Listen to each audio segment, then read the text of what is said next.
61ពាក្យអូចុយចុយហត់បងខ្ញុំមកពីមើលមកអូតប៉ាអូសួរបាទបើខ្ញុំខំប្រឹងធ្វើឡើងវិញអញ្ចឹងអូខេ content គាត់អ្នកធ្វើខាងលើកចិនអញ្ចឹងយើងបោកស្រួលអូខេចឹងឥឡូវបងប្រាប់ពីនេះទៅមុនណាបាទក្នុងរឿងជីវិតរបស់យើងណាមានហេតុក៏ដោយ stand up and do it again ក្រោកឈរធ្វើវាម្ដងទៀតព្រោះអញមកថ្ងៃនេះមានថាព្រោះអញឆ្លាតហានមែនតើដែលហ៊ានមកឲ្យតាំងចិត្តមកធ្វើឡើងវិញតើអូខេអញ្ចឹងបងគាត់ចង់ប្រាប់ថាណាគេក៏មានអតីតកាលដែរណាគេក៏មានរឿងដែរប៉ុន្តែការដែលយើងហ៊ានខ្លួនឯងឲ្យចេញមកខាងក្រៅធ្វើរឿងដែលគ្រប់គ្នាតែគិតថាយើងធ្វើអត់កើតណាហើយបើឯងនៅស្ទាបយាមធ្វើវាឡើងវិញណាដោយសារតែក្នុងចិត្តមកនេះមានភ្លើងមានអារម្មណ៍ថាអញត្រូវតែធ្វើឡើងវាឲ្យបានយ៉ាងហោចក៏ណាក៏1%ដែលអញអាចទៅរួចអញត្រូវធ្វើវាឲ្យបាន and then here you are today so មកខ្វល់ថា content មួយនេះវីដេអូមួយនេះ viral ក៏អត់ល្បីក៏អត់អីក៏អត់ឬក៏បានប្រមាណ view ក៏អត់ទេបងគ្រាន់ចង់ប្រាប់បងថា keep doing it អាននឹងវីដេអូមួយហ្នឹងអត់ដល់ផ្ទុះវីដេអូក្រោយអាចផ្ទុះវីដេអូក្រោយអាចល្បីប៉ុន្តែកុំភ្លេចរឿងមួយ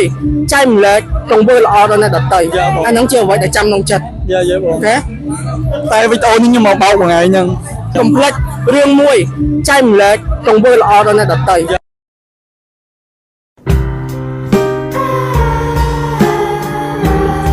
មិញបាន61ពាក្យអូចុយចុយហត់បងយំទៅចា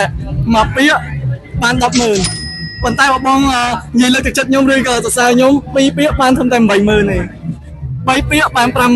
50000ហើយ4ពាក្យបាន20000រៀលអូខេអញ្ចឹងលើពី5ពាក្យឬក៏លើពី4ពាក្យគឺមកគេបាន100រៀលអត់ទៅបានប៉ុន្មានទៅបានប៉ុន្មានអញ្ចឹងមិញបាន60មែន61ហើយមែន61អញ្ចឹងបាន6100រៀលតោះឥឡូវហូបលុយឲ្យ6100រៀលបាទខ្ញុំនឹងនិយាយដែរខ្ញុំអត់ឆ្លងថាបានប៉ុន្មានទេសំខាន់ចង់លើកទឹកចិត្តគាត់គាត់ធ្វើ I can do it I can do it អូខេ6000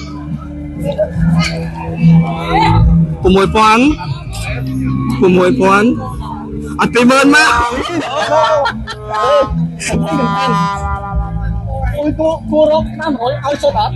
នៅថ្ងៃក្រោយពេលគាត់មកកុំនិយាយយ៉ាងពេកអូប៉ាមួយ100ស្អាតតាមអ្នកទេតាំងជើខ្ញុំទៅចាប់គេបាន6000គាត់ហត់ឥឡូវមិនចឹងឲ្យយើងទៅបោកណាគេទៀតខ្ញុំនឹងបោកទៀត see you អ្នកទៅខ្ញុំបោកបន្ទាប់អត់តាម